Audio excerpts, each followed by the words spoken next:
aujourd'hui. Je suis très heureuse de me retrouver parmi vous ce soir. Et donc, ce soir, j'aborderai le thème de la philosophie en terre d'islam. Et la philosophie en terre d'islam a prospéré à partir du 9e siècle, étant donné que le premier philosophe qu'on connaît, et qui est Al-Kindi, remonte au 9e siècle. Entre le 9e siècle et le 13e siècle, cette philosophie a connu beaucoup, je dirais, de prospérité, mais à partir de là, elle va décliner et on verra tout à l'heure pourquoi. Cette philosophie en terre d'islam, on lui attribue deux qualificatifs. On l'appelle souvent philosophie musulmane.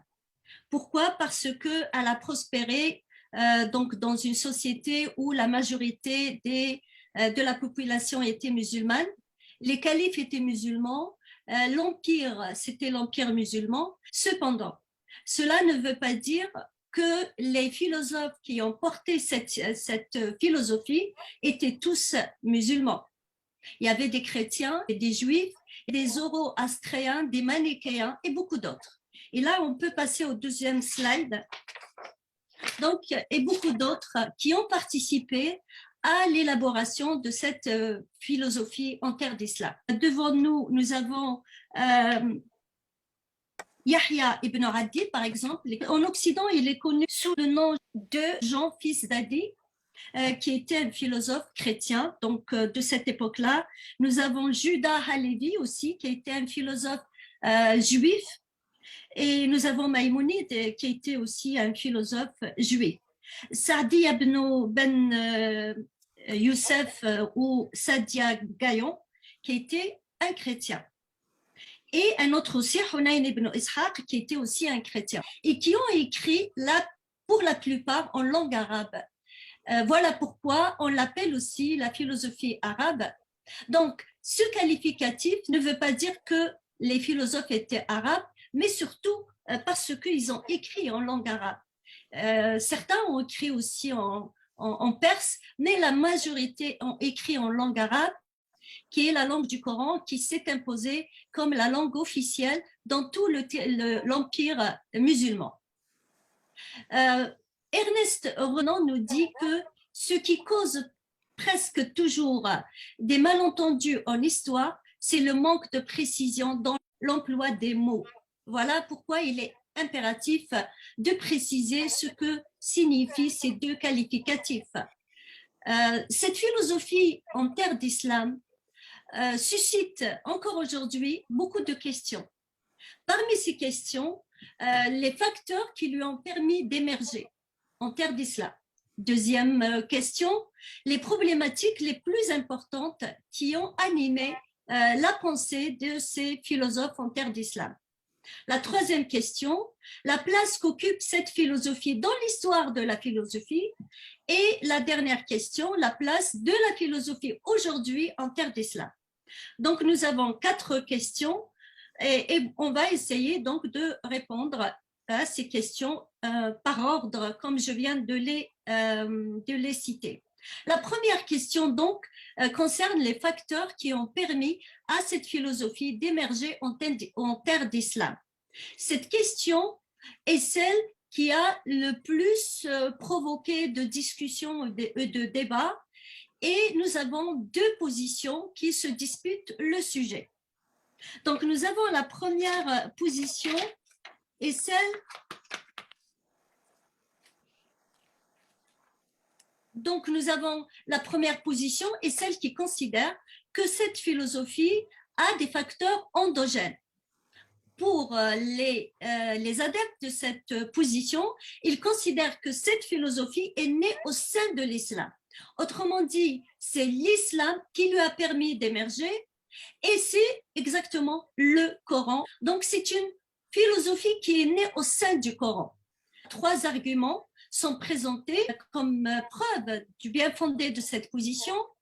Le premier argument est celui qui dit que cette philosophie est née au sein du Coran, car dans le Coran, il y a des thèmes que le Coran évoque qui ont une portée philosophique, comme par exemple celle de l'existence de l'univers, la question de Dieu les attributs de Dieu, la question de la liberté humaine face à la volonté absolue de Dieu.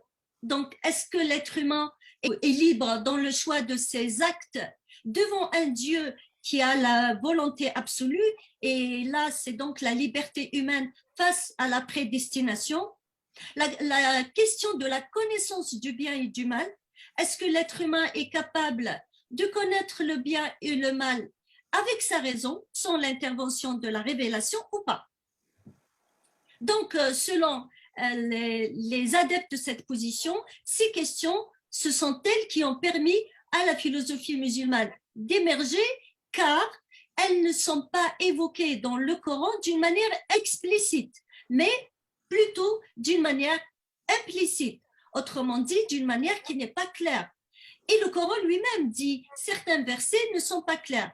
Il dit dans le verset 7 de la sourate La famille d'Omran, certains versets sont explicites et d'autres implicites.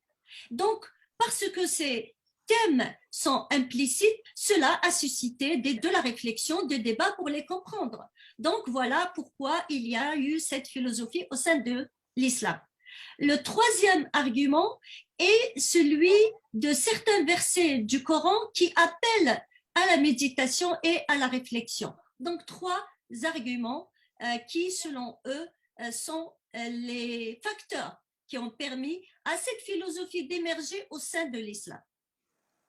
Cette position, évidemment, on peut la critiquer parce que ces questions que je viens de citer, elles ont une portée philosophique, certes, mais les questions qui ont une portée philosophique qu'on aborde au sein de l'islam, au sein des textes coraniques ou de tous les textes religieux, font partie de la théologie et non pas de la philosophie. Et en islam ou dans l'histoire de la pensée musulmane, cette théologie, on l'appelle le kalam ou la science du kalam. Kalam veut dire langage. Et c'est en référence au Coran, le langage du Coran. Donc la science qui s'occupe et qui pense est le langage du Coran, donc la parole coranique. La science du kalam, donc c'est la théologie. Et cette pensée qui est née au sein de l'islam fait partie de la science du kalam ou de la théologie et non pas de la philosophie. Autre chose à dire, évidemment, il y a des liens entre la théologie et la philosophie. On ne peut pas nier qu'il y a des liens entre les deux. Cependant, la philosophie, quand elle s'intéresse aux questions de la religion, elle s'intéresse à ces questions avec une méthode qui est différente de celle de la théologie. La philosophie pose des questions, donc elle commence sa réflexion par une question. Par une question, autrement dit, par absence de connaissance, par absence de conviction, absence de vérité, et elle va essayer à partir de cette question, de construire sa connaissance, de construire sa vérité, à partir donc d'une succession d'arguments rationnels.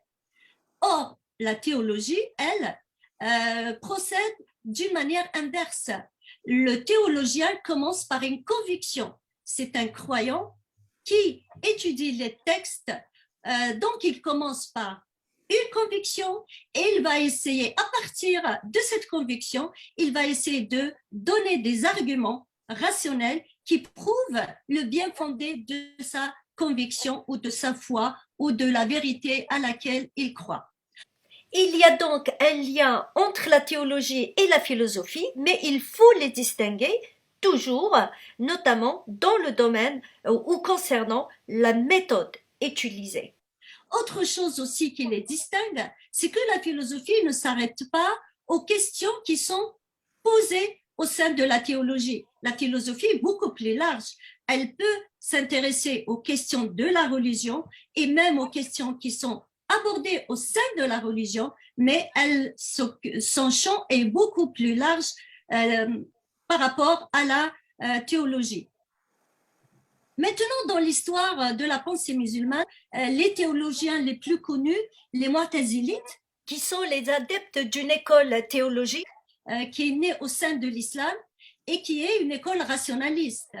Je la présente car elle a des liens très proches avec la philosophie, notamment dans la manière d'utiliser la rationalité, donc les arguments rationnels. Et nous avons aussi Abu Hudayl al-Allaf, qui est né donc en 752 et mort en 842. Abu Hudayl al-Allaf était un théologien et un mu'tazilite. Il connaissait aussi la philosophie grecque et il a abordé aussi certaines questions qui étaient d'ordre philosophique, qu'il a pris directement de la philosophie grecque, comme la question du mouvement, la question du sens. Là, pour montrer qu'il y a des liens entre la théologie et la philosophie.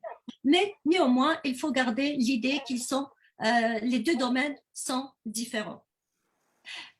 Ce que j'ajouterais comme critique de cette position, c'est qu'aujourd'hui, les musulmans ont toujours le Coran en leur possession. Mais la philosophie n'arrive pas à émerger, ou elle trouve beaucoup de difficultés à émerger et à être reconnue aujourd'hui en terre d'islam. Pour déduire donc qu'elle a d'autres facteurs qui lui ont permis d'émerger. On arrive avec cette idée à la deuxième position, qui est celle de ceux qui disent que cette philosophie a des facteurs exogènes.